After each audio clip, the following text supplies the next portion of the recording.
What's up, guys? You there? There we go. Can you hear me now? Hey, hey. Hey, there we go. How you guys doing? Oh boy, where should I start? Yeah.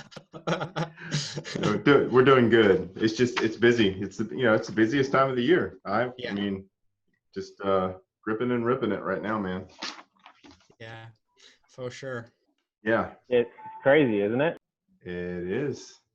We lost that month and a half, basically, or whatever it was with COVID-19, and everything just kicked back up completely. Yeah. Yeah, we actually didn't slow down a whole lot, even during COVID. But right now, things are just crazy. Yeah, everything's turning over. A lot of my homes are in areas where school systems are very strong. So when the school's out, that's when everybody moves, which I'm sure is, pretty common everywhere. Yeah. But when everybody's trying to fight for your top rated schools in the state, it can be a challenge, which is a good thing because you have multiple families fighting over the same property. Right. Yeah. We generally notice the same thing moving during the summertime, but like you say, schools aren't really in session at all. So we didn't necessarily slow down. I think it felt like we didn't slow down, especially just because we were doing extra negotiations with tenants to get them through certain, difficulties related to COVID. So it just felt like, you have extra tasks whenever things like that come up. So it just felt like everyone in the office was still doing a lot of those negotiations. Yeah. Yeah, and I was more joking than anything, Daniel. We actually had our second best leasing month ever last month. Wow, that's awesome. So, but yeah, I mean, yeah, it was just different, you know what I mean? And the weird thing was not having employees around the office. It was just Adam and myself. Like, I could actually go for like an afternoon run and come back and shower, and like I had time, you know what I mean? But as soon as everybody came back, like boom, you're just right back at it. Yeah. Yeah. Awesome. So,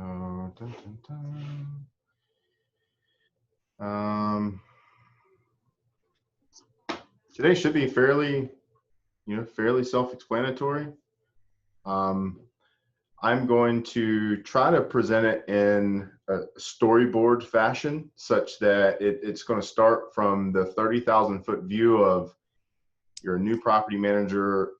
We're going to start talking about software and some of the just business logistics, phone systems, stuff like that. And then come down to kind of the ground level of the day-to-day operations and go through the life cycle of really one tenant, because that should cover most things as far as technology and systems and things like that. So we'll start with, business development. So how do you acquire your first property over into marketing and showings, which obviously, can lead to other technological discussions, application processes. So just kind of siloing those into 6-7 different categories. And we'll just kind of stop and pause, and hopefully the audience has some good conversation about that. I had a quick question. What would you say the difference between business development and the onboarding documentation? Are those related categories, or is documentation and onboarding, is that tenant documentation onboarding? Yeah, so those would be separate for me. Business development is obviously the acquiring of new residential homes, multifamily, et cetera. Onboarding and documentation is the physical inspection process or report process before any one tenant takes possession. So. Okay. So yeah, that's more onboarding a tenant then. Yep. Okay. Yep. All right. Good deal. So we should also have Andy and Philip hopefully joining us soon. I see Lisa Jordan just jumped on. We've got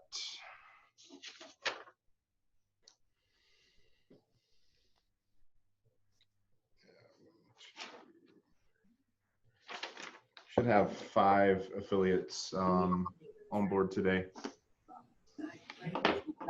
Hey, it's Ken Jordan. I'll be here today. Yep, awesome. How you doing, Ken? Not bad. Not bad. That's good. And we haven't had a chance to meet on Mike. You did not look like a Lisa when you first signed on. I was like, Yeah. funny story about that. I was actually on a panel for the Apartment Association of Greater Orlando, and we had a kind of a prep call, and we were waiting on one guy. So there were 4 people on the panel. We had the moderator, and we were waiting on one guy. And he signs on, and you can see it just says Fart Face has joined the meeting. And he said, it's one of my buddies. He's a big multifamily broker, and he had been on a family Zoom call the night before, and his brother was the admin, and his brother changed his name to Fart Face. So he didn't know, like, when he signed on the next day, it was gonna say Fart Face. It was hilarious, man. That was a Kodak moment. Hi, Shannon. Hey, Shannon. Oh, this is my first official Florida NARPA meeting. Nice. What? Yeah, Rona came in and just like took away all plans. So fun. Oh, yeah. So, are you taking RB's spot, or where did he go? Nah, you guys still have RB. I'm Tampa and below. So he's still there. Florida was just so big, and I was tired of flying 7 hours to the West Coast every single month. So they moved me to the East Coast finally. Only took 3 years.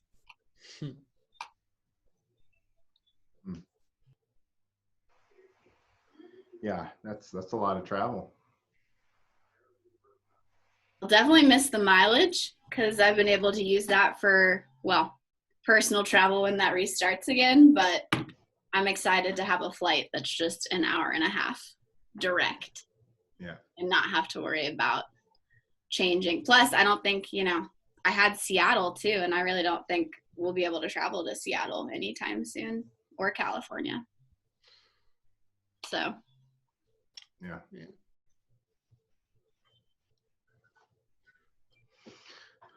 I have some friends that do a lot of traveling, and I don't get to travel very much anymore, but I still have a lot of friends that do. And so seeing them sometimes even on flights where they're the only person was like crazy. They're like, yep, I have to go. I have to travel right now because I have to go from one country to the next. And they're like the only people on the flight. It's like, well, I guess they should be safe, I guess.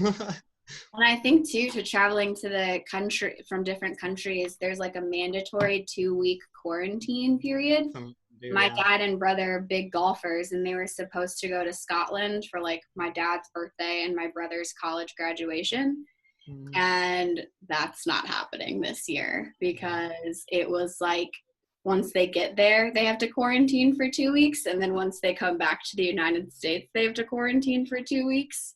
Right. And my dad was like, yeah, I don't think I could take a combined total of 5 weeks off. As much fun as that would be to quarantine at like the Trump National Resort in, Carnoustie or wherever. It's like, I don't think I could swing that. So moving it to next year when hopefully more stuff is, at least there's more information, or maybe you don't have to quarantine for 2 full weeks. For sure. Yeah, it's crazy times on the traveling front.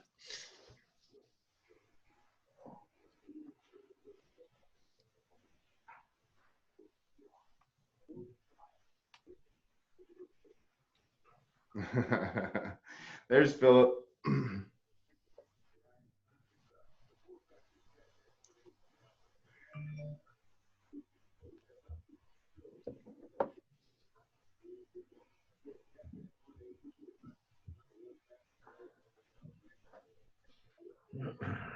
So Philip, Mike, John, hopefully Andy jumps on board. I'm gonna do a rotation. So I just put you guys in alphabetical order. So it's gonna go Andy, John, Michael, Philip. And what we'll do is I'll ask the first question. It'll start with Andy, and then we'll go through the line. And then the second question will actually start with John. That way every question can start with a new person. So if it's rhetorical and repetitive, you don't have too many things. So are we supposed to activate video to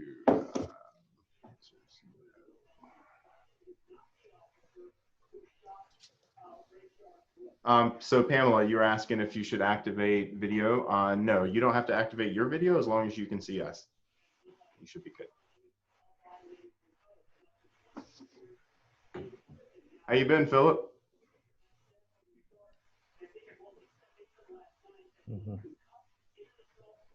Kurt, you're muted. I'm trying to switch over to my earbuds here. Sorry. Yeah, that's all right. Doing well, thank you. Good. Good, good.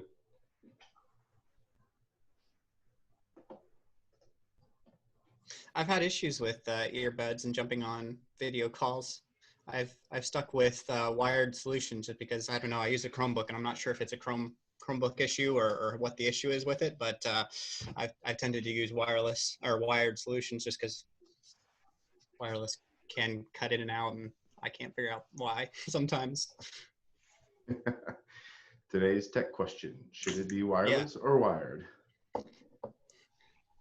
I'm not the expert on that one, so if somebody else is, feel free.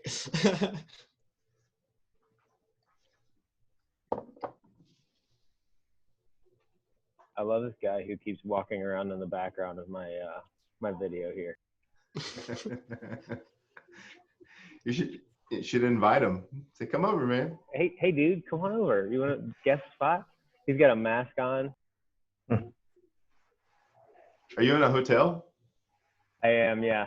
So Adam booked our family vacation right during this thing, and it's his mother-in-law's 60th birthday. And don't worry, this isn't the only work thing I'm doing. I've got a 9:30 conference call tonight with a potential client. It's $450 though, so it's a big one. It's worth the call.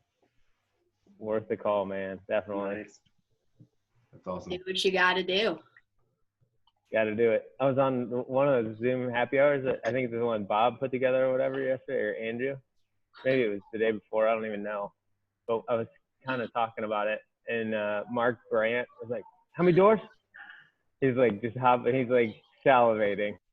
You just got to be like, "Are you ready to win today? Are you a winner, Michael Krause? You a winner? Consistency, persistence. Are you elite?" He texted me and he was like, "How do I put?" Because he did the George Bush Zoom thing. He's like, "How do I get a picture of the Oval Office as my Zoom background?" He's just a national treasure. Oh my God, so good. I'm gonna send you this video right now. I wish you could play this, Daniel. It's just too good.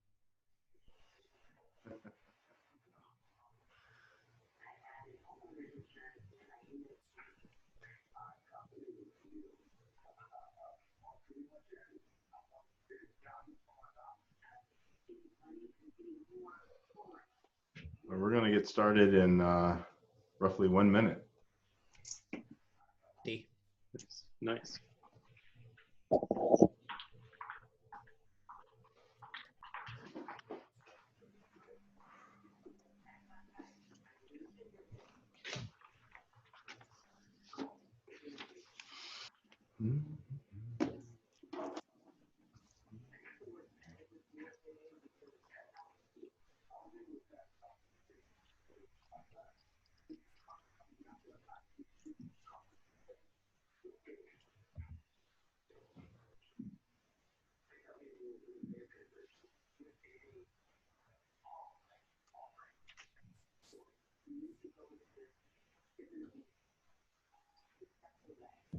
I like your lighting in the background, Shannon.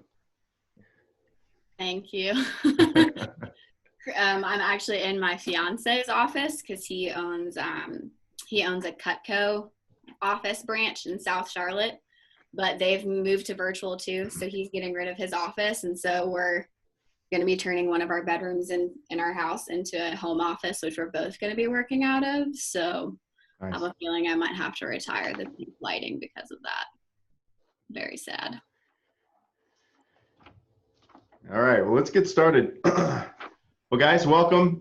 Thank you very much for obviously joining us today. My name is Daniel Rothrock. I'm the NARPM Tampa Bay president. I've been rocking the Tampa Bay area since 2019 and kind of trying to finish strong here in 2020. We got lots of things that are trying to slow me down, but you know, it's been an interesting year.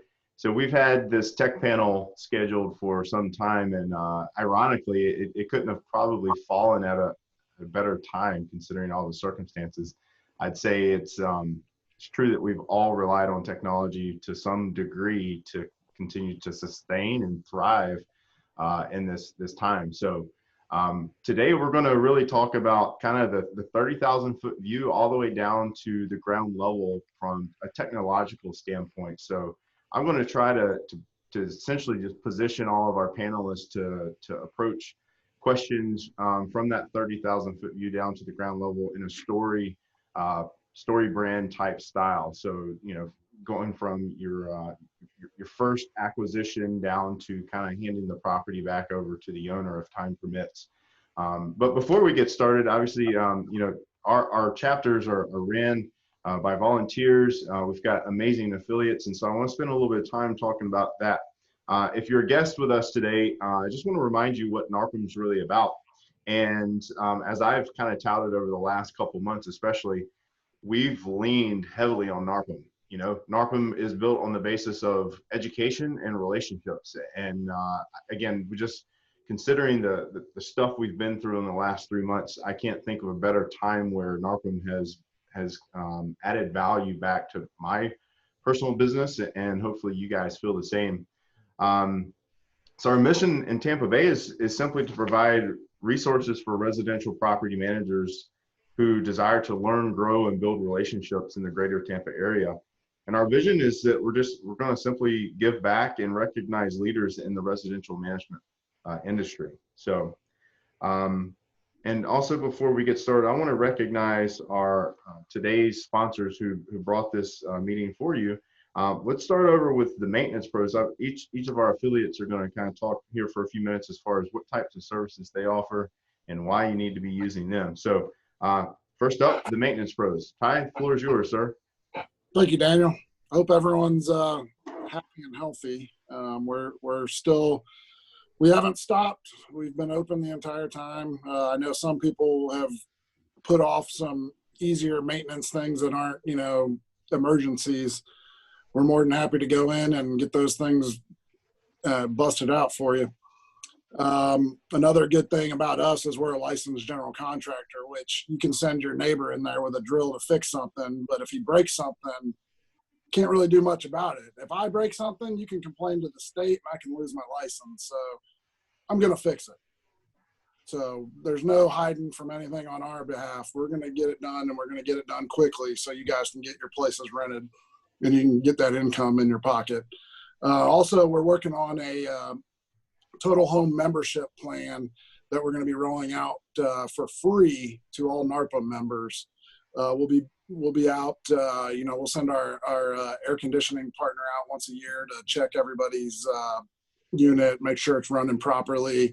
We'll send our plumber out once a year to check all the drains, you know, the clean outs, all that stuff. And we're also going to send an electrician out once a year to make sure, you know, all your systems are running smoothly. That way you can prevent a lot of things that, you know, just pop up out of the blue, and it'll save everybody a lot of money. And that's what we're all here for. So give us a call.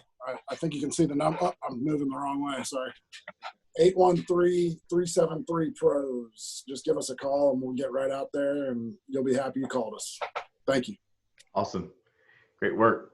Harry Heiss with Heiss, Weiss & Wilkes, not with us today, but if you're in property management, you probably know all about him. Check out his evicttv.com. He's continuing to roll out videos. He's kept us up to date with all the COVID stuff and the legal actions. So Harry Heiss is obviously a strong supporter of our industry and works hard. He's I can tell you he's tired. I've talked to him a few times and he's working double time right now. Over to you, Scott, Mr. Dry Right. Hey everybody, good afternoon. It is afternoon now, isn't it? Scott with Dry Right. So we are your vendor for water damage restoration, 24-hour emergency service, mold issues that grow in the home, things that aren't seen. We take care of all those issues. We deal with help you out with carpet cleaning as well. We have a package for all the NARPM members. It's a flat rate carpet cleaning that we have also. So we've been, so 2020 is kind of interesting for us. We've been celebrating our 40th anniversary, and we were supposed to be having a lot of fun with this, but COVID-19 kind of put the damper on that. But we've been serving Tampa Bay for 40 years, established in 1980, and have just grown into one of Tampa's largest restoration companies. We are not a franchise, we're independently owned. And what that does for you, NARPA members, is because we're not a franchise, we don't have the franchise fees, we can offer you and your homeowners lower rates. So that's one of the benefits of working with us. Next week, we're doing a big rollout for all NARPA members in Sarasota and in Tampa. Everybody will be getting a packet in the mail from us. We have opened up a property management division in Dryrite. Doesn't mean that we are property managers. What it means is we have a support division that's exclusive for property managers. Currently, right now, we are averaging about 60 homes per month, 60 rental homes per month that we're servicing with carpet cleaning, water damage issues, air quality concerns, and mold and things like that. We have dedicated crews, dedicated operations manager, and that's all that they do is service rental homes throughout Tampa Bay and Sarasota. So everyone's going to be getting a lot more information on that in the mail. I'm going to be introducing you to Juan, our operations manager, and those crews, so you guys get to know them a little bit better. So that's all I have for you this time around. Scott with Dryrite. Call me anytime you need me for your emergency services. Very good, sir. All right, over to Mr. Ken Jordan with Accent American. Hey, how you doing? This is Ken with Accent American Cleaning and Disaster Restoration. I founded this business 35 years ago. I am a certified triple master in cleaning and disaster restoration. I also serve as an expert witness. I helped write the S500 standard and did some work on the S520. We do everything from carpet cleaning all the way up to fire, water, mold, trauma, pretty much anything you can name. NARPM has kept us extremely busy. We appreciate that. We've had some interesting things lately. You can't throw tenants out, and we had one tenant that was just a Section 8 from hell, and she let something go bad. We couldn't finish it. Now it's turned into a mold project. Ceilings are falling in, and we still can't get in there.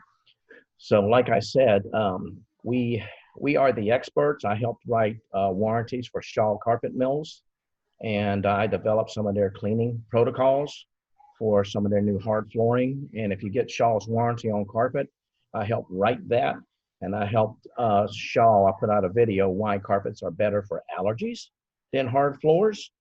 That's a very interesting video there. And I'm OSHA certified and PPE and the mask, and there's a lot of information out there that is wrong. You need to go by OSHA standards. A standard and a regulation is different than a guideline. Understand, if you don't follow a standard or a regulation, you can be fined or imprisoned. A guideline is just someone's opinion. So if you want more information on that, give us a call. We are also licensed and insured to do the fogging in the building if you need that. That's very interesting. Some people still doing that type of cleaning. You got to have the proper insurance and all of that for that as well. So we're here for your needs. Very good. Appreciate you, Ken. All right, and last but not least, Miss Shannon with Second Nature. Hi, y'all. My name is Shannon Anthonson. I am the new Second Nature rep for the Tampa area. You might remember Orion Brown.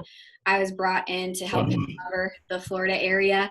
No fear, though, even though I'm new to Florida, I'm not new to Second Nature. Before this, I covered our California, Washington, and Oregon states, so I'm happy to be back on the East Coast side of things. I'm sure a lot of you guys are familiar about our program, who we are, what we do. I wanted to share a little bit of the reasons why we have so many property managers partnering with us right now, specifically with everything that's going on. The first reason is clean air and overall home wellness, super top of mind, more prevalent than ever. And our program is, of course, compliant with the self-quarantining and the social distancing needs right now. So we'll ship the air filters to your tenants. We carry 380,000 different SKUs. So whatever type of air filters they need, we can send it to them. The second reason is HVAC maintenance tickets. Property Meld, we recently released an article just talking about how not only is there a backlog of maintenance tickets from February, March, April, and May, because nobody could get into houses, but property managers are anticipating more maintenance tickets this summer just because everyone has been stuck inside and the systems have been used a lot. But there's no guarantee that maintenance technicians are going to be able to get out to homes in a timely manner, nor if people are going to feel comfortable with strangers coming into their homes. So our program can reduce those maintenance tickets for you by 44%. And then finally, it's a cash flow. Our program protects the cash flow for the tenant, the property manager, and the homeowner. Additionally, we recently pivoted to a new way to roll out our program during this pandemic, which is allowing property managers to see more impact immediately and get the ROI that they want right now. So if you've been thinking about implementing our program, or you already are on our program but might want to get a bigger impact now, please let me know. I'm more than happy to talk to you, and very excited to be here for the Tampa chapter. Awesome. Well, we appreciate all of you guys. All of these vendors, affiliates, they're obviously very essential to our needs. I think most of the panelists will agree we're not great property managers without great affiliates, and they keep us running, they keep things running smoothly for all of us. So we appreciate all of you, and hopefully as we continue to start coming back together in a physical setting, we can just continue to add value back to all of you. All right, well, let's get into really the topic of what we want to talk about, which is, again, technology. And let's just jump right in. So I'm gonna, Andy, you kind of jumped on here a little bit late. So just as a real quick overview, and for all of our panelists and attendees, the way this is gonna operate, we're gonna start from a story brand type of position. We're gonna go from a 30,000 foot view all the way down to the ground level view. And we're gonna go from really the business topics of things like software and maybe phone systems and whatnot, all the way down to the day-to-day. So NARPM Tampa Bay is focused on the everyday property manager, and that's where a lot of our topics are going to hopefully be centered around. And for our panelists, we're going to go in a kind of a four-person rotation. We've got Andy, John, Michael, Philip. So Andy, we're going to start with you, and then second question we'll start with John, and so on and so forth, and we'll just kind of wrap around. Hopefully I ask questions that are just open-ended and let you guys give your professional sense without kind of, anything there. If it's repetitive or you don't feel comfortable answering, obviously just say pass or whatever. So just as an introduction, let's start with Andy again. If each four of you can just tell us who you are, your company, and the types of management that you service, and final one thing that you want the audience to know about you. So starting with Andy. Hi guys, Andy Moore down in the Sarasota Lake Ranch area. Gulf Coast Property Management is the company. We service properties from, southern Hillsborough down to the tip of Charlotte County. About 1,000 units or 1,000 properties in the management, mixture of vacation rentals and annual rentals. I've been in business for about 15 years and happy to be on this call. I go to Scottsdale on vacation with the family tomorrow. So looking forward to that. Very nice. John. Great. Yeah, I'm John. I'm with Sarasota Management Leasing. So I'm also down in the Sarasota area. We are a property management company that services only annual leases. So that is our niche. And we manage homes between Manatee, Sarasota counties. We will go as far as Northport to be able to service properties. We manage about 250 homes in the local area. And my personal experience has been, I'm currently a property manager, but I'm specifically working with the marketing and technology for our company. And so I started with bringing in tenant leads, showing properties, and also bring in new owner leads. Whenever I started working with the company, I moved into the office and did applications and leases and things like that. And now I'm back as a marketing and technology person overseeing kind of new owner onboarding and a lot of our marketing fronts with AdWords and things like that. So I've got kind of some experience in a lot of the different areas, but really kind of moving and shifting through the business and learning it as I go along. Awesome. Michael.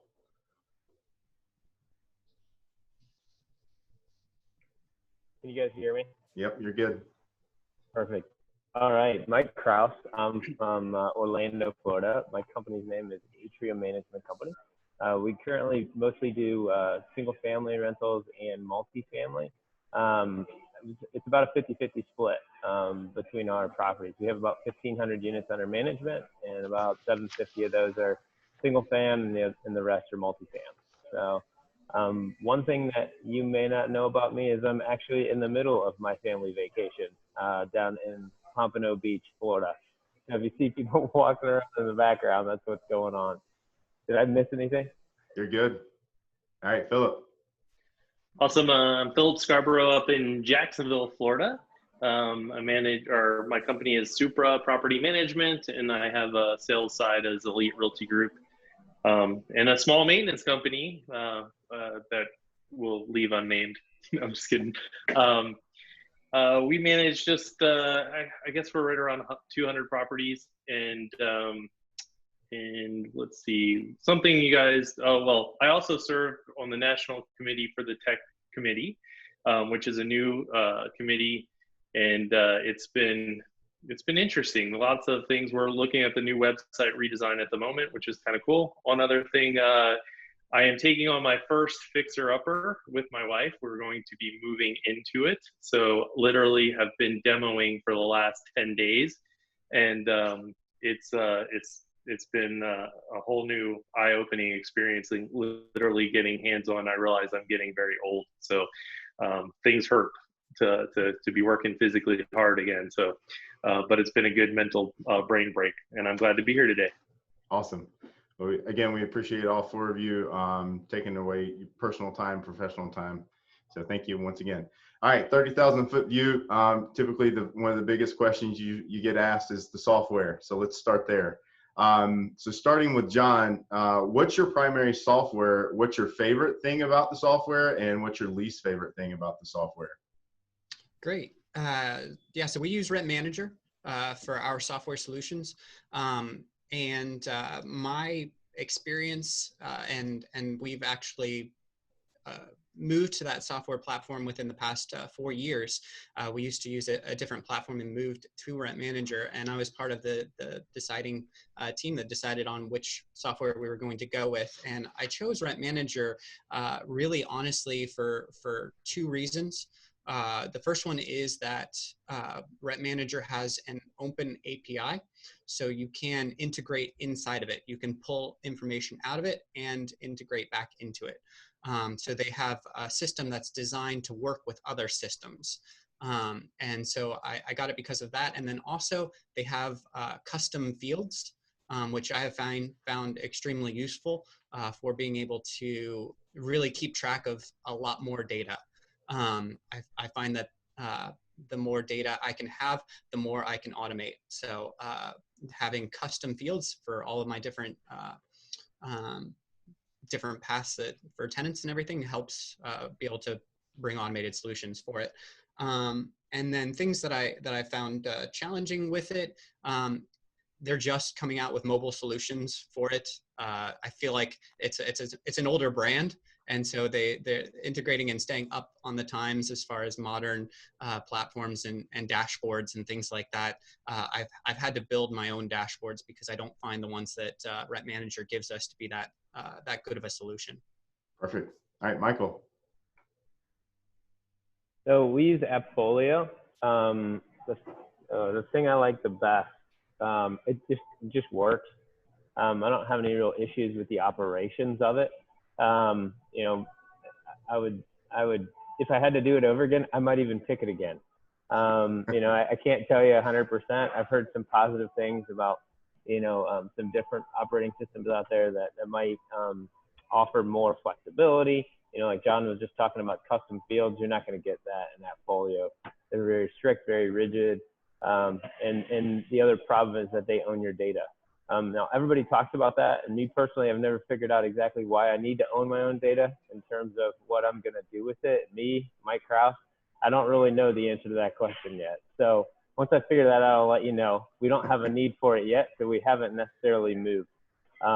What don't I like? It's probably just that. They don't have an open API. They don't allow you to you know, you're like getting your data out of there is going to be a pain in the neck if we ever, you know, ever decide to change. So, but it works. It works well. It doesn't get in our way, and we're able to manage properties very easily with the system. Perfect. Philip? Echo Michael's. I'm with Appfolio as well. I think ease of use, most folks, it's pretty intuitive for folks to just come in that need to find what they need to find very easily. That is a big like. And I guess the challenging part sometimes is the way the accounting piece works, and trying to explain sometimes owner statements and how Appfolio has done something accounting wise. There's been little glitches from Appfolio where it's scheduled to do something and it didn't do it.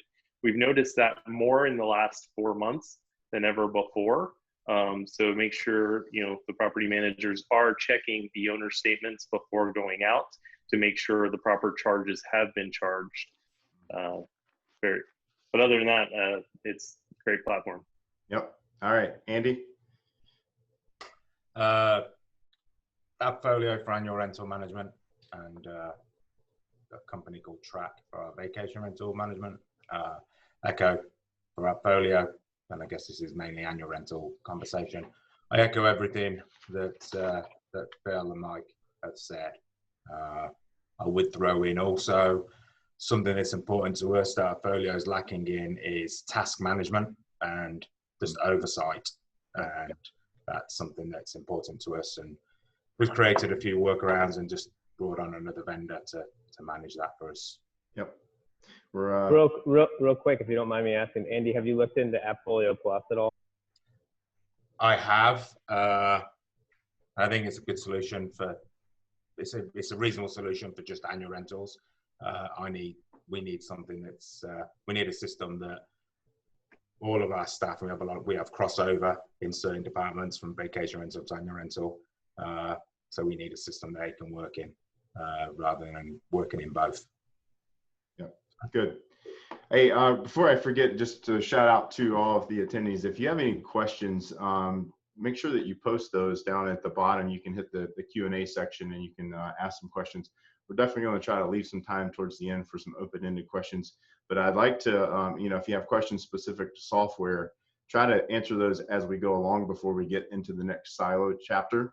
That way, once we get to the end, we can answer the questions more immediately.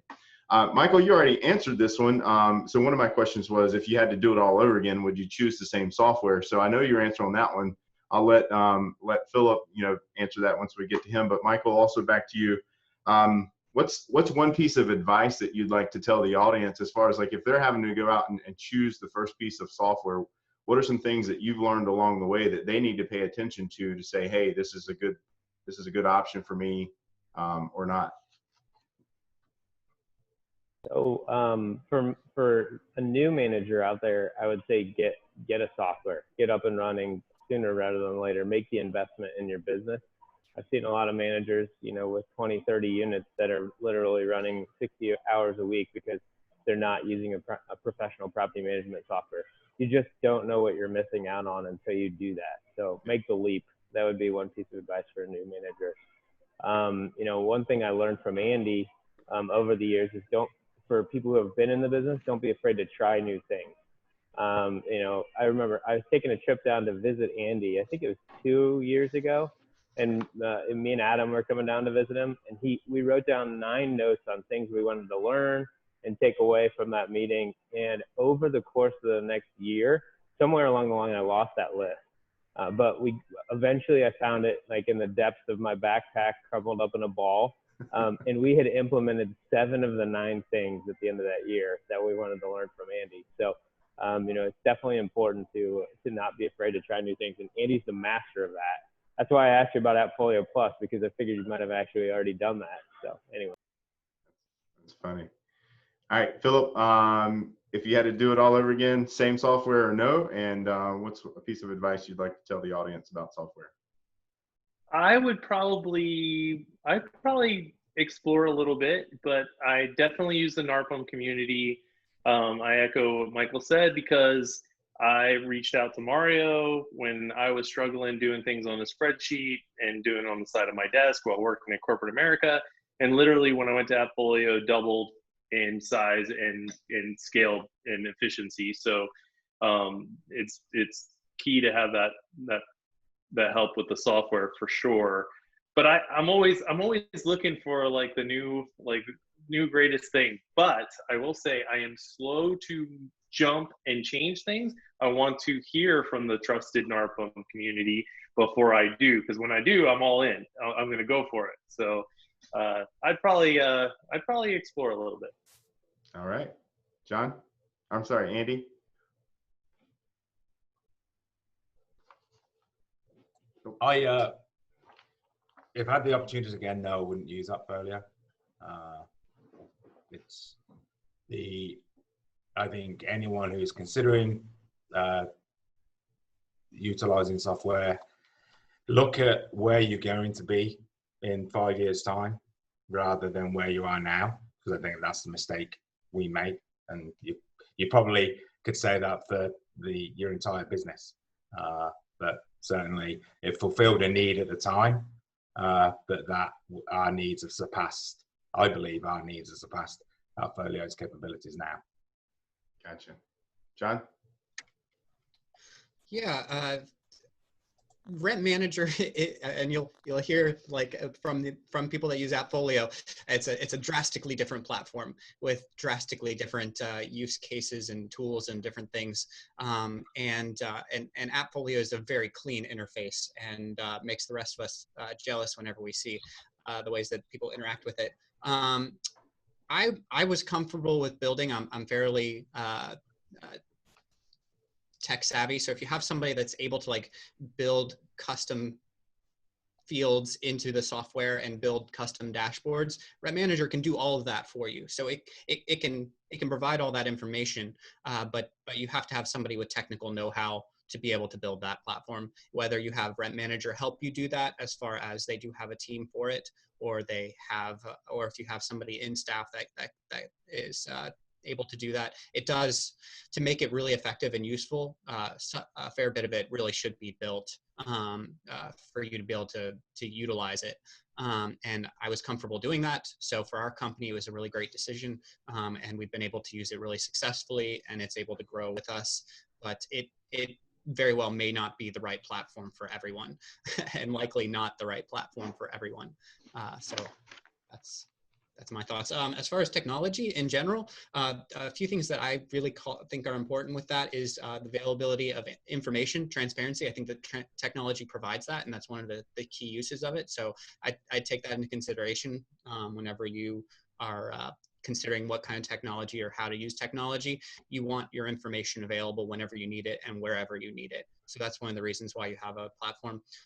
Continuity of data, transferring data around, making sure that you're not constantly having to look up things. The availability of information is important, continuity of data, and then its ability to automate. Those are a few things that I think the technology is really useful for. And if you're going to get a platform that's specifically going to be technology for you, you should kind of evaluate how that platform can do those things whenever you decide.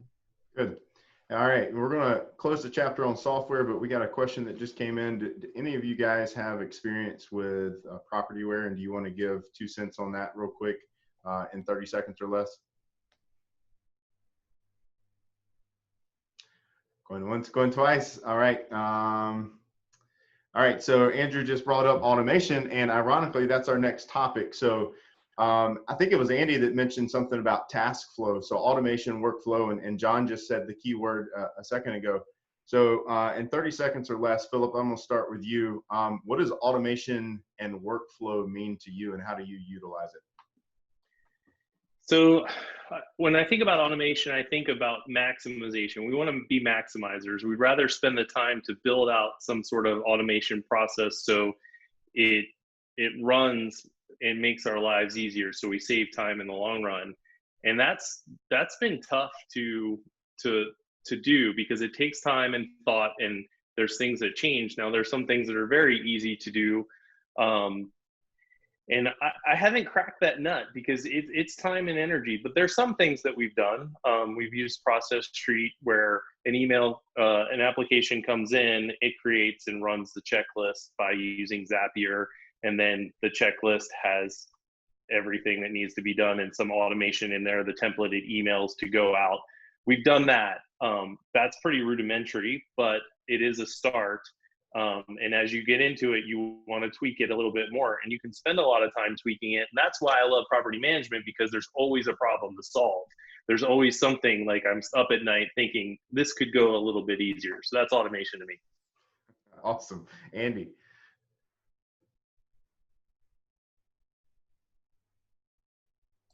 Yeah, it's about maximizing efficiency for me. It's twofold. It's maximizing efficiency, and whether you can do that with labor or you can do it with tech, or a combination of both. So that's hugely important to me, and it's something that we've been doing all of this year. And then it's the actual, for me as the broker CEO, it's more about the oversight for me. Actually, once you have those protocols in place and you have those workflows in place, you can actually see whether it's being done or not. And I think I've got strong ideas on this industry, on how we got to where we are, and the transition from where we're going to. And I think a lot of it has to do with oversight, dashboards, task management. Very good. John. Yeah, definitely the things that Philip and Andy said are right on there. One thing I would add to that is one thing that I like is the continuity of communication. So we've moved to, you might not necessarily see this until you move to like a virtual assistant. My previous job is now being somewhat run by a virtual assistant. And we were able to do that because we've built the communication platforms that automatically go out, so that his communications that he sends out is actually based on the exact way that we want that verbiage to be sent out, because we have forms that are the specific communications. And so everything has a preset way of speaking. So if you automate something, yes, he can respond to all those emails, but I know that at least the initial conversation starter for every single step of that process is going to be something that we've already gone through. We agree that verbiage is good. It's exactly what we want to communicate and how we want to communicate with our clients and tenants. And so it's good to go. So you have that continuity of communication. I don't have to worry about a VA saying something necessarily that's not the communication that we want. With forms and with automated communication, you can also make sure that the data is right. You know, all of a sudden you have an email that goes out to the wrong owner just because you manually went in and tried to create an email to that owner, or thinking that it was a different property or something like that. With automation, it knows which owner is the right owner to send it to. It creates that communication and sends it out. So automation allows you to be able to, I think, avoid some of the errors. Assuming all of your information is right in your software, it allows you to avoid some of those errors, human errors. Yeah. Well, as we say in my office, garbage in, garbage out. Yes, very much so. Michael? All right. I feel like I need a John and an Andy on my team, because no one on our team has stepped up as someone who's able to automate processes yet. So for us, we've been, me and my business partner, Adam, neither one of us are good at this. This is one of our weaknesses. So we're looking for that person who can implement this type of thing. So far, any automation of processes has been done through out of the box software. So just stuff that you can buy or pay for. But we haven't designed anything ourselves. So we use Tenant Turner to kind of do automated lead follow-up and that kind of thing. And we use property melds for our work orders, so that our property managers have that kind of workflow and constant follow-up on the work orders. But other than that, we have pretty much no process automation. Old-fashioned, we use checklists, we have written processes, and we use labor for that. So other than that, one day we're going to do some automation. There's no doubt about it. So right now we're focusing on our strengths, which is expanding the company and business. Awesome. Well, Michael just kind of hit my second question, which was really just listing some of the software that's your favorite. You know, if you had to build your toolbox and put all these little bolts in and pieces, what software is your favorite? And so, Andy, back to you. I obviously heard you talk about automation. What are you using specifically for workflow, task management, that type of stuff? So we've moved to, in the last 3 months, we've been onboarding a company called RentBridge. Those in the industry might know of them. We were looking for a platform that could, every facet of our business could integrate with. So rather than train people specifically on the maintenance side of things, the annual rentals, the vacation rentals, marketing, everything flows through the one system, and the data is extracted from the, I guess, like 15 platforms that property managers typically uses, and they're operating on one main platform. So we've used that, and it just gives us the opportunity to make sure that we're the individuals responsible for tasks are actually doing them, how they're doing them, how long it takes to do them. And again, the data gives us so much insight into, do we need to hire, who's pulling their weight, and it's become, the last 3 months has been having that oversight when we're actually not physically in the office together. I don't know how we would have done it if previous to this. Right. So it's been a game changer for us. Good. Pamela, the name of that software is called RentBridge. RentBridge. Correct. Yeah. Yep. All right. So over to John. Just list some software that you're using to automate. Yeah, since I started, I've been working with Sarasota Management and Leasing now for 6 years. I helped bring in 8 new software platforms, and we still consistently use all of them. So we use ShowMojo for our leasing automation. We use Zapier for a lot of the just general automation. I would say the general automation stuff that I do, dashboards and things like that, run parallel between G Suite and Zapier. For me, if you want to be able to see each step of the process, and your steps in the process are unique, then you need to have a software that can show you exactly what those steps are and that they're completed. And nothing's easier to build than a good old fashioned spreadsheet dashboard. And with the connected nature of Google Sheets and their online platform, I can automate a lot of things with their platform and be able to stay connected with things like that. We brought in DocuSign. We were sitting down and signing every single lease with tenants every time that we sign leases. So that's been something that has saved a lot of time and effort. Rent Manager.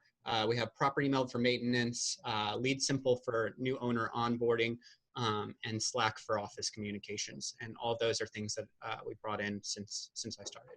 Good. Philip.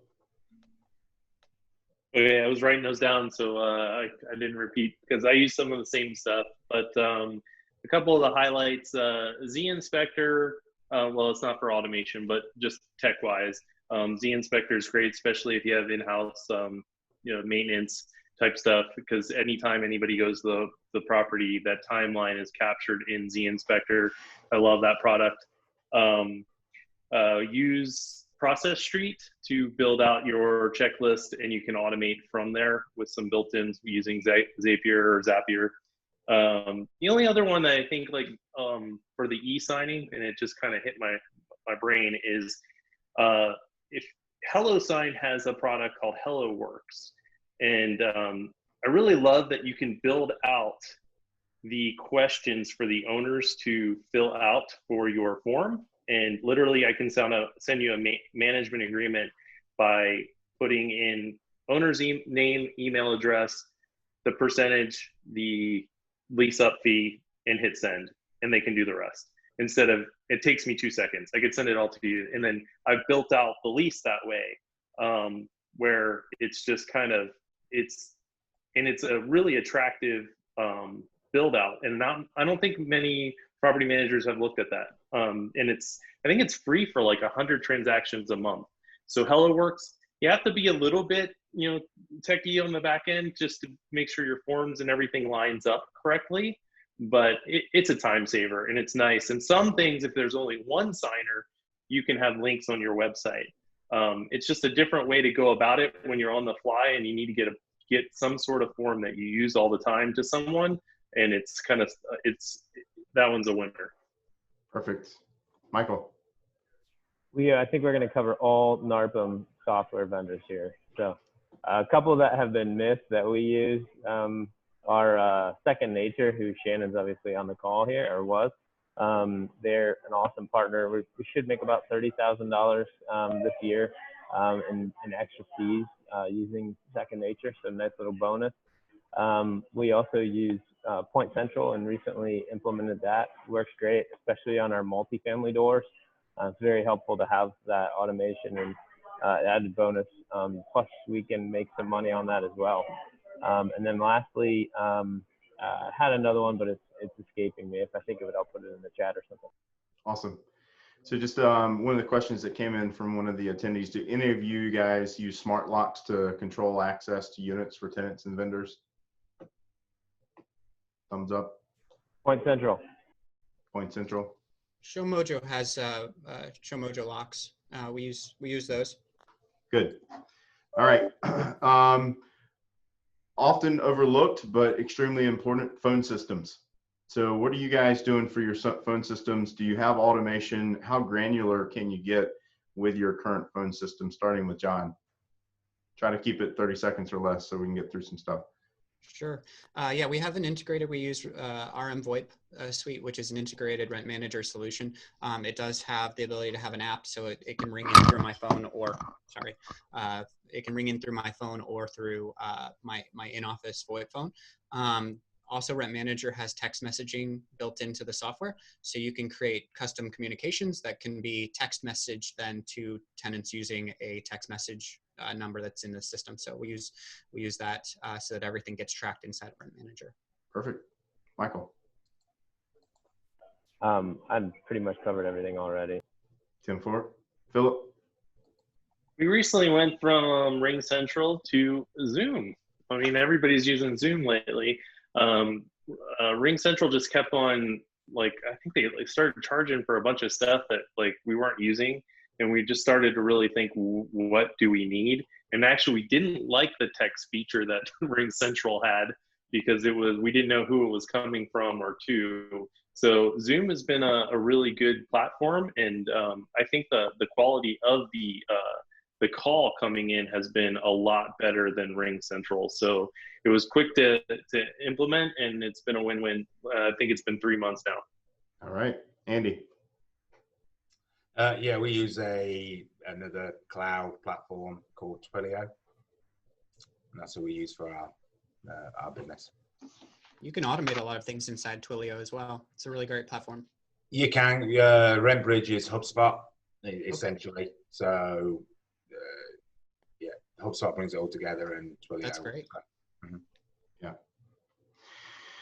All right, and kind of the last topic here with a single question. Let's talk about the customer experience. So there's a lot of research out there that will identify that customers are willing to pay more for a great customer experience. So as owners and brokers of our companies, how are you using technology to enhance and increase the customer experience? And that's going to start with Michael.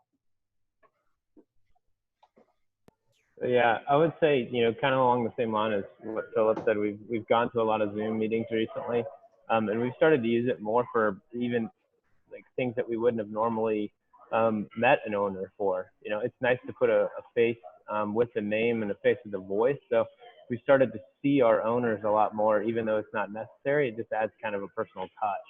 We have started it. We still believe in doing lease signings. We do have Authentisign, John, but we still believe in going through the lease.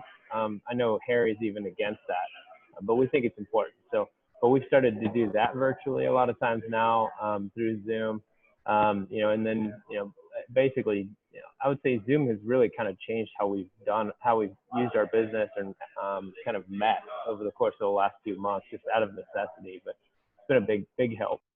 Good. Philip? Honestly, it's been high touch lately. It's been same day, next day return calls, and just being really intentional about the communication and follow up.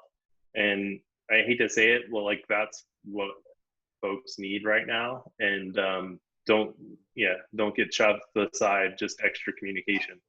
And I don't know if I'm using any tech to solve that. It's just sometimes the conversations are long and tough, but that's just it.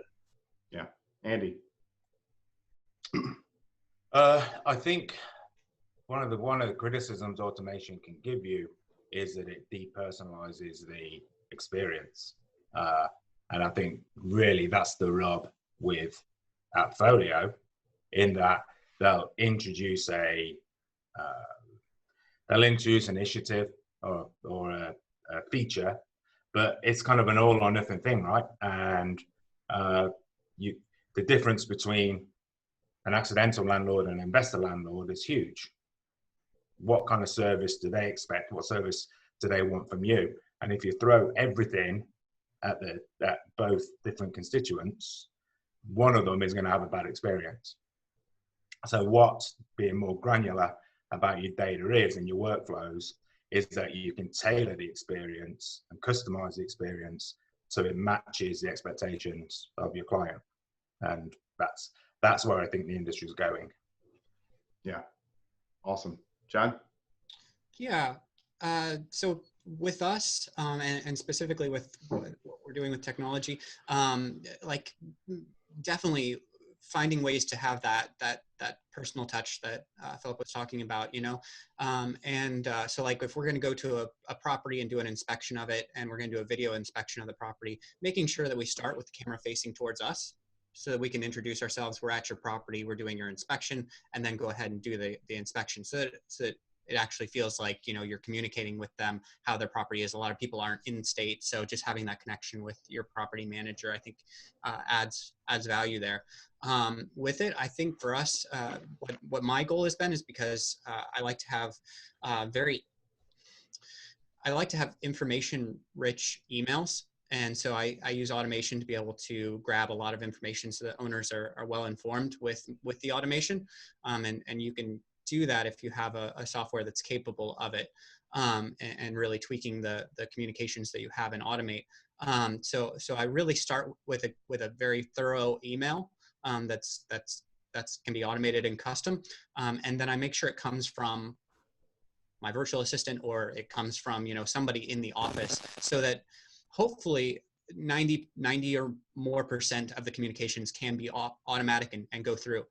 You automate as much as you can, so you can provide that personal response for those individuals that need the extra help.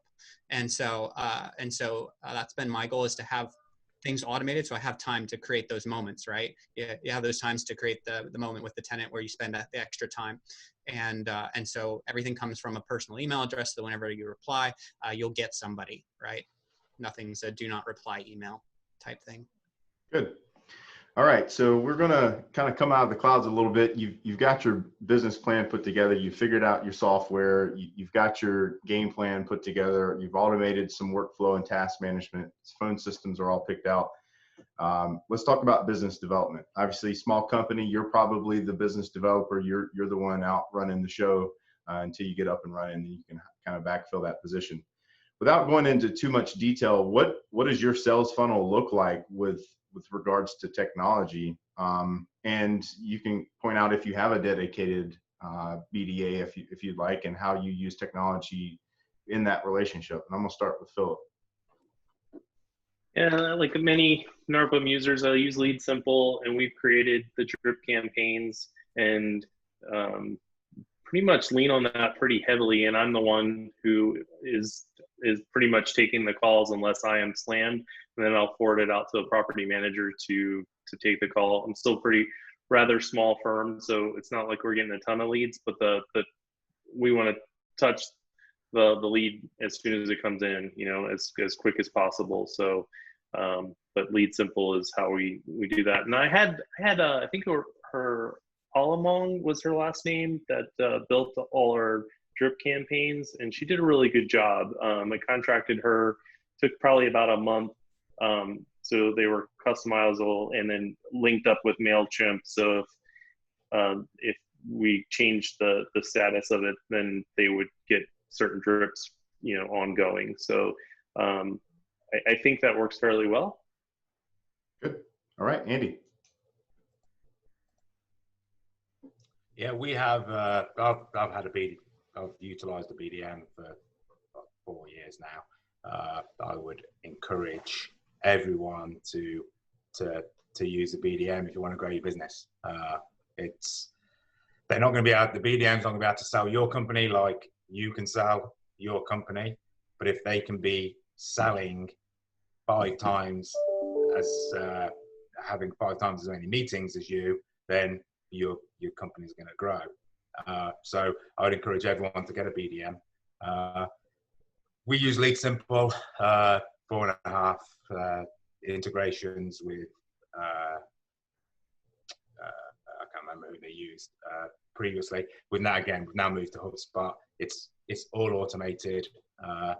Using Zoom, I mean, if you're departmental, my BDM doesn't lease properties.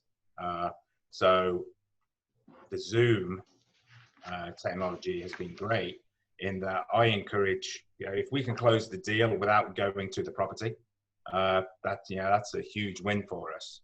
So I think she's now closing 80% of her business from her office. And then the leasing agent goes and picks up the property and runs with it. But Zoom gives you the opportunity to get that personal touch, but from your office. Absolutely. John. Yeah, so we use Lead Simple as well, and we also use 4.5 as well. 4.5 has we've grown more integrated with them as far as with they had always provided us with good counsel for marketing and AdWords and helping us with a lot of our SEO, and so partnering with them for owner onboarding, we've given them most of the process, and so they link our blog with our marketing campaigns and our drip campaigns so that things get updated as they go along. And with Lead bringing in, it's me and another property manager who actually round robin style owner leads as they come in. And yeah, definitely wanting to stay right on top of it so that you can get them as quickly as possible. That's usually the best way to end up closing a deal, is to make sure that you're the first person and the most consistent person to talk to them. So just being always on top of it is something that is really important. And we do utilize the drip campaigns to be able to make sure that we're getting those communications. You can have even inside of Lead Simple automatic processes that happen if communication doesn't happen, and so just utilizing Lead Simple is growing, and they've always done a great job for us. And so I think they're a great platform for somebody that's looking to get started. It allows you to store all of your information. We put files, we put information in there, so that if I need to pick up something from the other property manager, I can log into Lead Simple and see their information in there on what's going on with that owner lead. So it's good transparency. Linking everything to the proper campaign. So if a phone call comes in from a mailer that we did, we have a specific phone number for that. Everything can be tracked. I think tracking the information, knowing where the owner and lead came from, is really important to know where your investment dollars are being successful. And so you have different ways that you can do that, and making sure that you're always tracking where the lead's coming from so that you can continue to do the investments that are working for you. All right, Michael. So I submitments on multiple times. We just started using Lead Simple this year. It's been very helpful. The drip campaigns and the lead nurturing and tracking is very helpful. One technological thing that we've implemented this year, we use PMW for our website, and we went from, I think it was like 45th in the search engine for property management in Orlando to now we're first in Google SEO, and that's primarily due to them. I mean, we try to do blogs, and we're doing stuff with our newsletter and the same stuff you guys are all doing. But they have a system that posts your properties to your website, and the way that they do it, it shows up almost like a blog post. I don't get any of the technology of it, but it really boosted our Google ranking. So we went from like 45th to 1st. Very, very helpful. All right. So I think Andy actually hit on this earlier, and it was a great topic. So do you feel like technology can be a crutch, and specifically for business developers? I mean, is it, some of it does take away some of the personal feel. So like, where do you draw the line? Over to Andy. Yeah, I think if you're introducing automation and workflow for and it all goes to the bottom line, then I think you're doing your company and your clients a disservice. You should be reinvesting the savings that it gives you into developing the experience the client gets. And I think there is sometimes a tendency to, I guess it's the same thing as fee marketing. It's the same principle. Yes, we can increase our bottom line, but at what intangible cost? So I would be wary of introducing these advancements without keeping your eye on who your customer is. Great response. John? Yeah, it's definitely taking everything into consideration. Different owners do not work in the automation funnel campaign. They're like, I don't want you to have my email address because I don't want email communications, and that just like totally works the whole system. Whenever it's like, well, how do I automate that then? And that's not what they want as a customer. They don't want that. And certain things with tenants, I've been able to communicate with them the more of the heart behind it, because like I think if people understood what the purpose and intention of it is, they might be more open to it. Like the purpose and intention is to make sure that you're really well informed and that you're very well communicated with, and if we can make sure that those communications go out, definitely give us callback.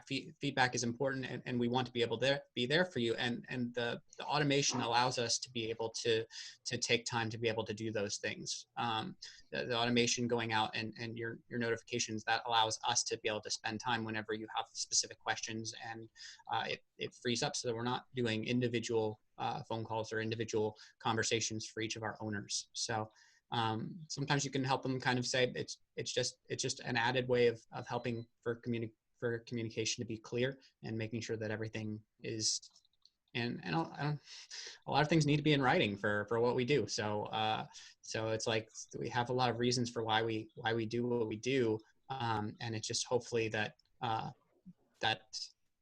like one of our mission statement basically is we honor people through our intentional, clear communication and our extensive property management services. We honor people through our clear communication, and so like clarity in our conversations is really important, because I think you can avoid a lot of the fires if you can clearly communicate everything. And so like automation helps us be able to have a lot less errors in that communication, and have a lot more information in that conversation. So, okay, Michael, again, can too much technology be a crutch? I don't think we have to worry about that at Atrium, but I do think it does tend to depersonalize things, and we're big on personal relationships. Their business was built on it, word of mouth, referrals. We don't pay for advertising still. So I think it can, yes. It can also make you much more profitable, which is not something we've been super focused on. Obviously we want to make money, and we do make a little bit of money, but at the same time, we could probably make a lot more money with the properties we have if we did focus more on automation and using that stuff. But, one of the things, I think somebody mentioned it earlier. I think maybe Philip or somebody said, communication is key, and being very fast with communication and being diligent about getting back to people. That's our company's guarantee is we'll get back to you within 24 hours, or we will pay for, or we'll reduce your management fees and wipe it out for the next month. So you get a free month of management if we don't return your communication within 24 hours. So we haven't focused on automation or too much reliance on technology. So it hasn't been an issue for us, but I can definitely see how it could. Awesome. Philip, anything to add? I think everybody covered that one. That was some really great responses. All right. Well, let's move over into actual marketing. It's an area where you can spend a lot of money and not have a really good ROI if we're not careful. So with regards to technology, what resources are you guys using to currently market your inventory? And I'll start with John.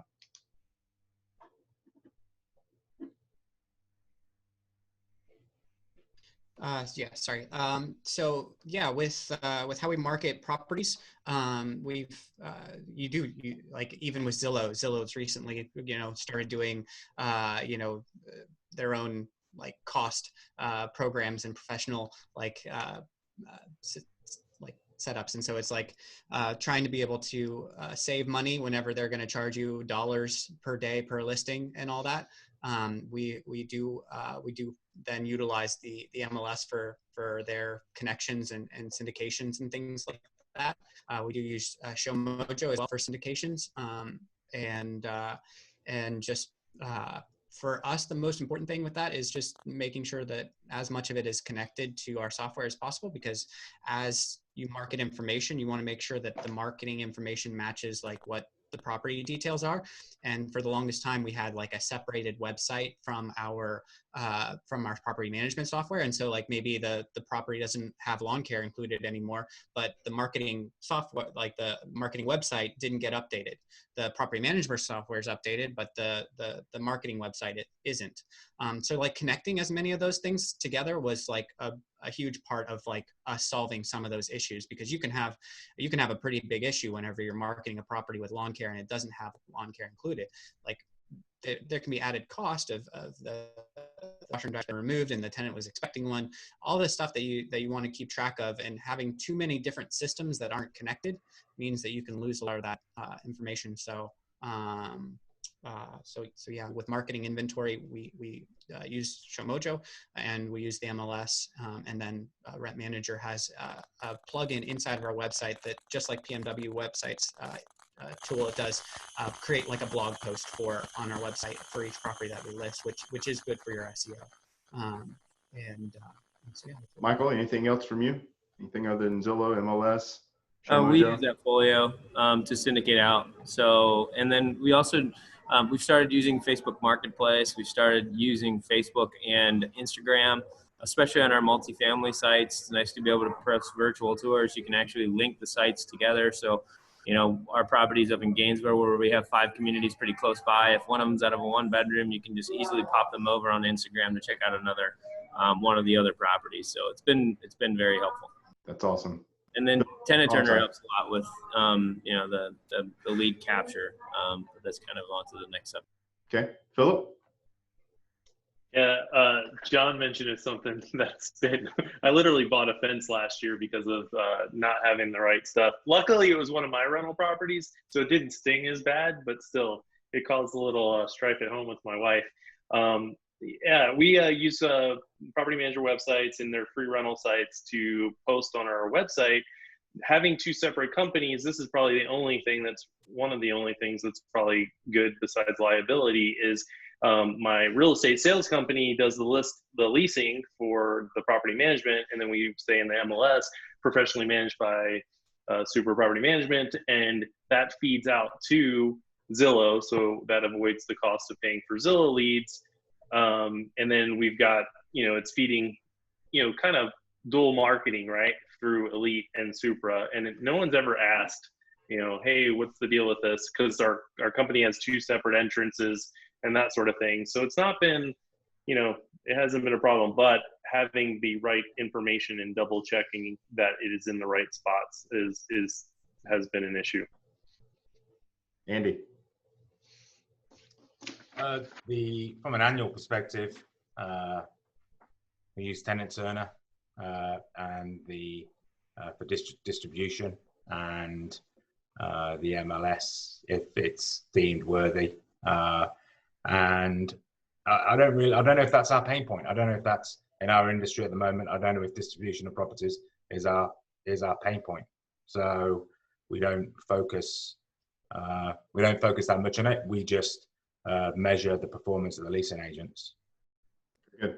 Yeah, just to piggyback on that, Andy, the only time I think it'd be a pain point if you aren't using one of the services that syndicates out. So if you're manually putting it on Zillow, or you're manually posting on Craigslist and that's it, you're probably not going to be able to keep up with the competition. So again, you got to invest in that stuff if you're new to the industry here. Yeah. Couple questions here. Do you guys, what type of 3D virtual tours do you offer, if any? How soon do you post your properties? Or do you post them 30 days, 60 days in advance, or do you have your inventory up at all time? Starting with Michael. Yes, get to start with me, because Andy Moore told me about Matterport 2.5-3 years ago, and I've been using it ever since. So we use Matterport for 3D tours, primarily on our multifamily stuff again, because those tours stay the same. There's 5 unit types in a building as opposed to 500 different single family homes. So hosting isn't nearly as painful, but we use Matterport. We love it. This year we started doing a lot more of the phone virtual tours using what are those things called? Those like stabilizing arms. I forget what they call those things, but Gamble. we use those and our people do it, and Gamble. they finish it up better than I ever could have with iMovie or something like that, just to get it up there quick. But love those video tours as well. Do you are you going live 30 days, 60 days in advance on your single family, or is your inventory viewable at all time? Yeah, we're 30 to 60 days out on everything. Gotcha. Philip? Yeah, we use the gimbal walkthrough video tours, post them to YouTube, link them to everything. We're a mix. So one property manager, she'll list her properties usually 2 weeks out, and then the other one we're typically, we need them rent ready. So so it's kind of a mix, which it hasn't been a problem, but I tend to lean towards rent ready, and so that's kind of strange, but that's how we work. Andy, sounds like you use Matterport. Yeah, we use Matterport when we feel we need to. Certainly on all our vacation rentals, but then we use a Z Inspector on the other properties. So they do a 360 tour. It's not as bells and whistles as Matterport, but it still gets the point home. We also use a company called Box Brownie. So the properties are finished. It's a company out of Australia. About $2 I think it's $2 a print or a photo, and it just enhances what our agents take. But we do 30 to 60. We do 30 to 60, and I think, we could have a discussion about this, Phil, because I think that rent ready, way into rent ready, is probably one of the biggest mistakes property management companies make. I know why we do it, but when you consider that 1 month is 8% of gross income, I think it's a difficult sell. So, but that's a whole topic in itself. Well, you and I are alike in that camp. So, John. Yeah, we do photos and videos of each property. We don't use Matterport. I've seen Matterport. I have a friend who has one, and then he actually was doing some real estate video photos and what their tour things, and it's phenomenal to see them processed and rendered. The 3D renders, it's beautiful. The system is really great what they've created, and so I think that it's a great solution. We don't currently use anything like that. So we go to the property and we'll get photos, and then we'll do a video walkthrough of the property. And are you using that video as your syndication? That's what you're publishing for people to view, to say, hey, I want to come take a look at this home. Is that what you're saying? So right now, sometimes right now, especially whenever a property has a tenant in it and the tenant isn't willing to be able to allow showings, that's something that we're seeing right now. And it's usually it's in our lease, right, to allow us to do showings. But right now with COVID and all that stuff, it's just like if somebody has an issue with it, we don't push. We'll wait until the property's vacant. We'll use the photos and hopefully, depending on how old the property is, if we've been renting it for a long time, we have really old photos and maybe no video for the property, but we do try to have all those updated with each vacate, to have photos and videos as taken between tenants. And right now we do market the property 30 to 60 days, usually 45 days right on is where we begin marketing the property, and then try to have a tenant placed usually within 10 days of the previous tenant vacating. And if we can rent it sight unseen, that's okay. We'd rather show it. So we'd rather have showings available and show the property if possible. Photos and videos don't do justice to actually walking through a property. I think Matterport does a better job, but it's a lot of times working with the tenant, and that becomes something that ShowMojo is really great at, is that communication, allowing tenants to accept or decline showings, and handling all of that communication. Whenever I started, I was the showing agent and in the company, and literally all the emails came into my personal email for every single inquiry, and I was supposed to get phone calls back for all of that. ShowMojo pre-qualifies people. ShowMojo does all of the handling of the communication between tenants and prospects, so that all our agent does literally is just show up at the property and show the property to the tenant. So that's our process. Philip? Unmute. Yeah, Tenant Turner. It does everything we need it to do, just like ShowMojo. Haven't had any issues with it. We use the self-showing lock boxes. We like to waitlist a bit and then do an open house, but due to COVID, because my leasing agents like to get the leads for future buyers, especially on our nicer properties, because that's a benefit for them to start that relationship. And many of our properties will get so many leads that we'll end up having a ton of people at an open house when it's convenient. But we kind of mix and match. I let the leasing agent kind of run with it. Perfect. All right, let's jump over to application processing. Kind of just a general question here, Philip. How do you utilize technology with regards to processing and vetting your applicants?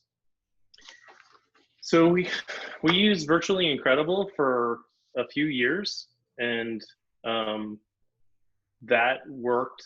It really solved a need in the business for a while, and then it didn't. They were making some changes, we were making some changes, and it just made sense to bring it back in-house, and that's when we created the process flow with Process Street. Folio added kind of a pre-screen, templated things, and we built that out. So basically, for the most part, it does a lot of the heavy lifting right off the bat through that template, and we'll give you the green light. But then we have the process using Process Street and going down through everything that needs to happen to do this successful move in. And that's the automation that we have kicked off, and we have a dedicated person that just runs and screens those applications. Andy. Yeah, we use Appfolio's screening. I've heard people don't like that. They say it's not that accurate. To be fair, we haven't had an issue with it. Touch wood. So the initial screening's done through Appfolio, but then it goes to one of our remote team members to score everything in terms of the income, the landlord, previous landlord verification, employment verification. One of the remote team members collects all that information. Once all that adds up, they get the approval. If they don't, they're responsible. The remote team members responsible for sending out the adverse action, or whatever the notice is. Very good. John.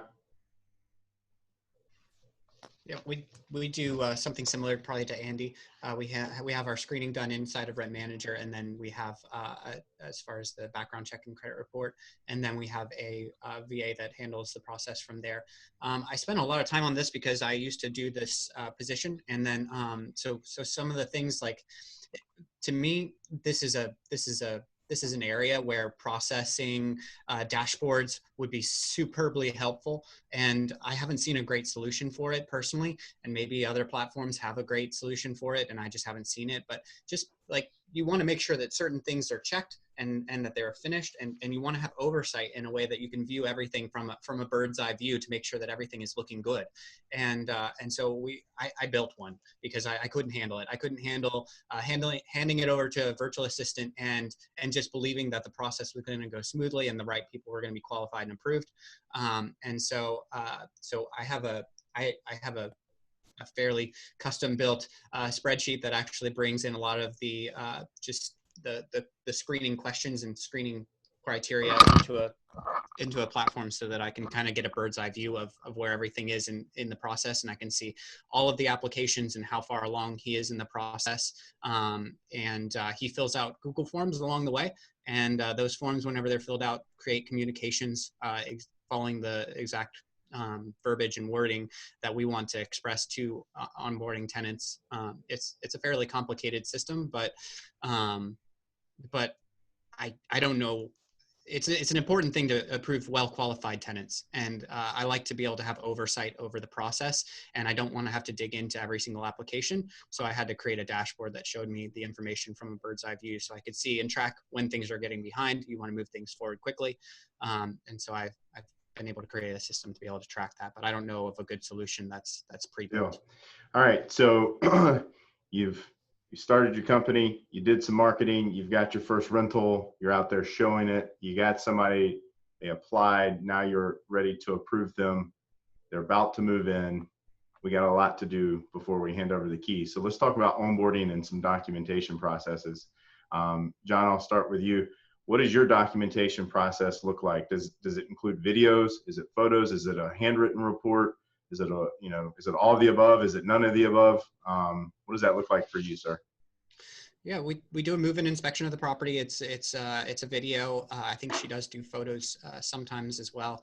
I don't specifically go and do those, but she does a move-in inspection of the property, usually as close as possible to the move-in date, just to make sure that everything's fresh and clean for the tenant to move in and move in ready, but with enough time to be able to get a vendor there for cleaning if needed or something.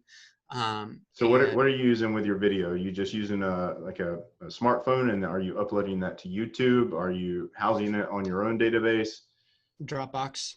We're keeping a Dropbox folder with move-in files, and if we need new marketing photos or marketing videos, a lot of times we'll do that at that time as well. Just that's the best time to get good pictures or videos of the property. So all of that goes into a Dropbox file, tenants have signed documents all through DocuSign. And so the move-in, with COVID, we've actually been doing, our office has been in and out of being closed. So we use our digital lock boxes to actually give them a code to be able to get into the property, so that they don't even need to come by the office. Assuming we've gotten all the utilities set up and the utility numbers and all the funds have cleared in our account, we're capable of giving them a code and allowing them to move in themselves at their own convenience on that day. And then our maintenance guy will go by and pick up the lockbox on a later date. All right, good deal. Michael, what about you, sir? How do you document your homes before you hand over the keys? Yep. So, and guys, Daniel skipped me on purpose because he knew I was just going to use AppFolio's regular screening process. So we don't have any fancy technology we've built out. I know we kind of do this. We have our managers. It's actually our leasing agent who is going to do the final move-in inspection, and then they do the same thing as John's. They just upload it to a Dropbox. We take a couple hundred photos. For new people starting out, my piece of advice is get on Dropbox early and go digital. Just never do paper files. There's no reason for it. Just start out digital. Start out with digital leases, and house everything where you can access it wherever you are. A lot of times as a new property manager, you're going to be doing a lot of different tasks. You're going to be showing property, you're going to be doing inspections. And for you to have that information, whether it be your operating system or your backup files, such as your move in and move out inspections, it's important for you to have access to those wherever you are, so you sound intelligent when you're talking to an owner. So highly recommend using Dropbox or some other solution to store your files digitally. Are you primarily photographs or videos or a combination? Primarily photographs. We don't utilize videos. We started doing Matterports for a while. Just the hosting is just outrageous. It doesn't scale. Philip? And so we have a field guy that a couple of days before he'll go out and he'll use the inspector to document the property and then create any last minute, if anything needs work orders or addressed, just like John said. And we'll leave the lockbox on the door, and then it will be, when it's rekeyed, would be removed at that time with the maintenance tech, and allow the move in. Z Inspector, I just can't say enough about it, because what I think one of the biggest things to maximize your time is that you can compare the side-by-side move-in, move-out report, and it's not a PDF. Where I know that we used to use a company where we use they would send the PDF, and the PDF was so bogged down, it was so hard to scan through, and it just, you get defeated before you can even start to look at what issues might have been there before. So with C Inspector, you can look at stuff side by side, and you really have to have the right person that's really detailed and think of it as collecting evidence. And I have the detailed guy. He does all our video, media, all that sort of stuff. He is the field guy, and it saves time for the leasing agent not running out of the office all the time, or their home office. So it's worked really well. Does Z Inspector integrate videos? Or is yes, they do. Yeah, they actually just did a major software update not too long ago, and it's fantastic. So we do video with it, and then we'll use the 360 camera as well. Like Andy said, it's great for, kind of on the fly, it gets the job done for some marketing, but it's also great if, especially due to COVID, you go and you set the 360 camera in the middle of the floor, and it's also a little less intrusive than coming with your camera, with the tenant on a periodic or something. You put that in the middle of the floor and just run through, and you're talking to them and push the button. It's capturing everything in the room, and they're going to the next, and they're in and out. So that's another great feature. Yeah. Just if you're not using Z Inspector, it's worth every penny. Andy? Yeah, Z Inspector. And then what we also, not repeating what everyone said, we give using Z Inspector, our tenants are automated a move-in email, which includes directions to the Z Inspector app, so they can perform their own move-in inspection. So we have one, and then if you get away from this, I want to perform my own inspection, or want to be present during the inspection, they can actually take their own, and then we can move on from there. Yep, and that was actually my next question. There's I think another company out there that's promoting tenant-only inspections, so really giving them the keys to the inspection. Have any of you guys been tempted to do that only? Let the tenants do their own move-in inspection and rely on their documentation abilities as far as documentation. That's open-ended for anyone. Where's Harry when you're asking this question? We need Harry's response. No, I'm just kidding. Do you guys, any of you have experience with HappyCo? So to jump back to your last question, Daniel, we started doing resident renewal inspections. So during COVID-19, we were allowing them to send us pictures of each room for renewal inspection. Yeah. You're not looking for quite the detail and nitty gritty that you would be on a regular inspection. So yeah, that's good. Michael, is that a process that you think you will continue moving forward? Do you find that it actually streamline your processes, and it's something that's more scalable, less expensive, better ROI? I think we've probably spoiled our owners too much over the years that I don't think they'll like that. They're moving forward, but it would be nice if we could. So we might try. Certainly on some properties, some multifamily, it's probably a lot easier to do than, on single family houses. Yeah.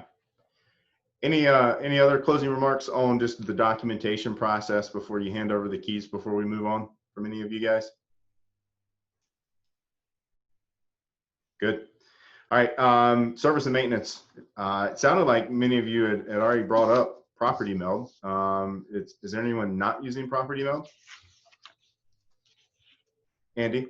So what are you using as far as your service and maintenance and automation, keeping tenants informed, scheduling, vendors, all of the above?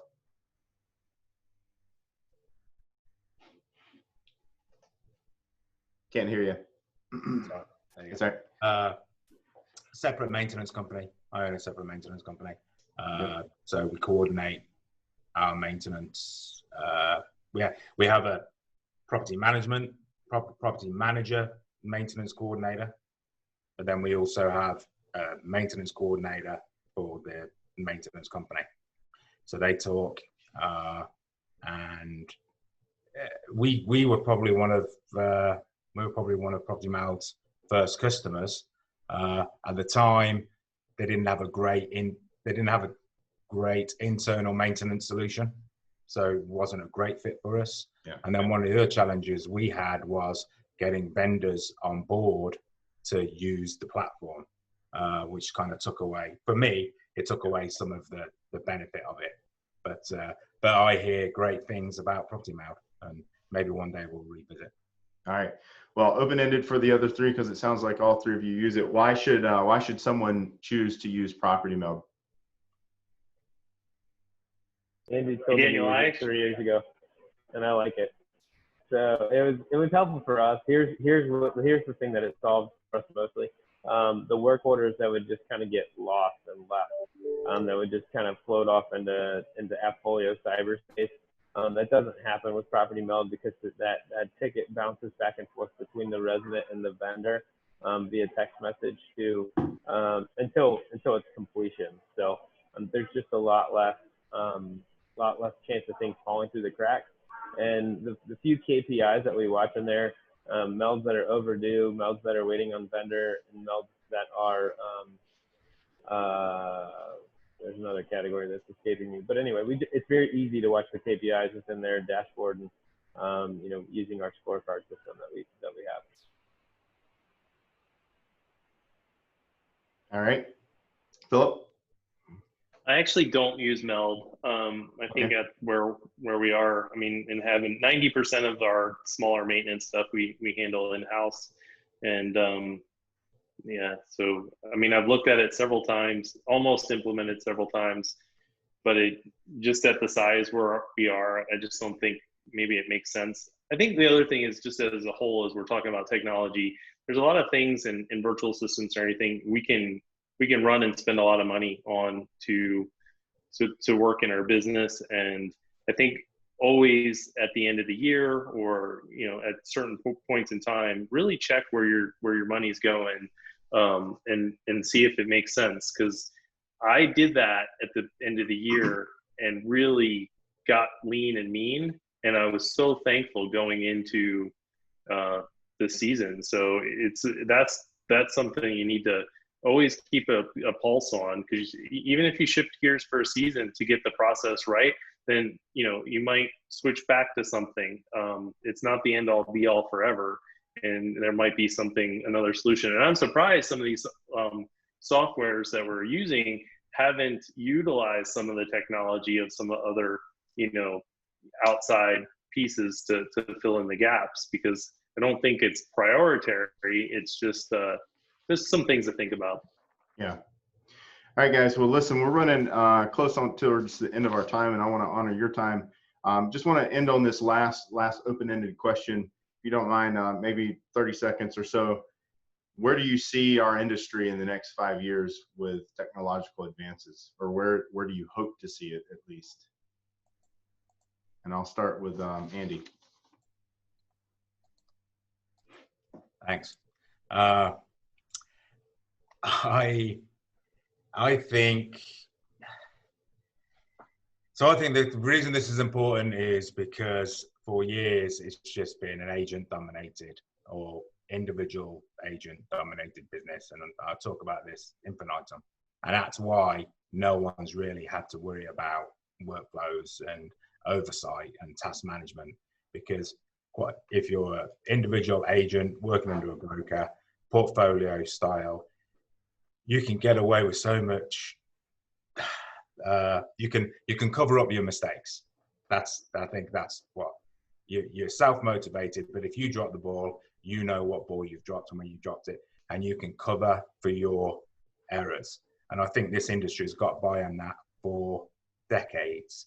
Now, as a lot of companies are moving to departmental, the issue about communication and task management becomes more and more important. So I can only see this going in one direction. And personally, the sooner we break free from the real estate model and real estate industry, the better we will be as an industry.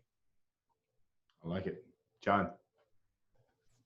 Yeah, so many technological solutions out there that really add to the benefit. I think they are starting to get. I hope platforms are starting to get a realization that we really need task management as property managers. I'm baffled by how poorly the software solutions are for integrated property management solutions for that. But yeah, getting an oversight of how your property is performing in a bird's eye view is hopefully something that in the near future we'll start seeing better solutions for. And so there's that. I do see some really cool solutions for AI.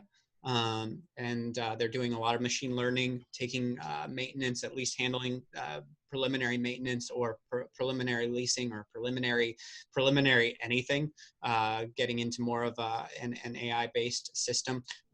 Right now, I don't think that they're necessarily quality, but you put enough money behind that, as big franchise are probably able to do, and you will probably start seeing more and more solutions that are like that. And whenever you have a computer running everything, that becomes something that is going to be a new market of competition, I think. So, Michael. So I think that I think it was Bill Gates that originally said that the future is being able to combine both high tech and high touch. I hope that the tech doesn't take away the personality and the personal aspect of our business. But I think that there are ways that we can utilize technology, and we do even at our company, and we're relatively low tech, to really enhance the customer experience. And that's what's going to really set, somebody's going to figure out a way to really enhance the customer experience for private owners of properties, whether it be, a one-off owner or somebody who owns a small portfolio of 5. And the person who figures that out and does it right really kills that customer experience, is going to win in the end. Philip. So I'm a dreamer, so I would love to, continue to think, hey, at some point I can just say, hey, Siri, order home inspection on 123 Easy Street, get it done. And it just happens, everything is just easier of use. And I think John said it earlier, that we want these things to maximize our day. So if we want to spend a little extra time debating with Andy if it's 30 days or no, I'm just kidding. We have that time, right? We want some more freedom to talk about the things that are fun and exciting in our business. And technology makes it a little sexy. And I think it's not going away. And Michael said it best too, is we need to be high touch and be available. That's most of the time the folks chose us because they know, like, and trust us, right? They know, like, and trust us, and that's why they're with us, and we don't want to drop the ball. So we gotta leverage everything that we can tech-wise to be most efficient and keep on track of everything that needs to happen in the workflow. Awesome. Well, guys, that's an hour and a half, just over an hour and a half of some good topics. Anybody in the audience, if you have any final questions, go ahead and post those now. And if any of those come in, I'll read them here in just a second. But also just to talk about a few events that are coming up here at the Tampa Bay. July 16th, we in just a month, we are going to have a webinar. It's going to be another panel of experts. We're calling this the Expert of Experts, hopefully moderated by the Harry Heist. That's our annual event that everybody always enjoys. August 20th. So that was slated for our Pitfalls of Property Management, also with Harry Heist. As of right now, that activity is going to be tabled, unfortunately, due to all the things. That is not final, but if you had it penciled in, you might just want to kind of earmark it because there's a possibility that we may table that. September 17th, we have the do's and don'ts of maintenance. So that's going to be with the former Florida State President Dave Sigler. He's going to be coming over to Tampa. Well, he's already in Tampa, but to talk about the do's and don'ts of maintenance. So that being said, yes, we can share the recording, Miss Pamela, so we can get that done for you. And then any other questions? Guys, I know it's a lot. We didn't get to quite cover everything. I appreciate all of your honest opinions. You definitely experts in the technology realm, and hopefully everybody in the audience is able to take something away with it. Again, thank you for all of your personal and professional time. Hope everybody enjoyed it. So thanks again.